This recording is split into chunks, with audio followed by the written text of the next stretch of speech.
Ayan guys, sa sobrang pagtitipid, kawawa naman ang aking tsinelas.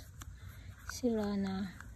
Guys, alam niyo ba na itong tsinelas na to ay tsinelas ko bago kararating ko pa lang dito. Ayan, diba? Almost 10 years na po itong tsinelas na to.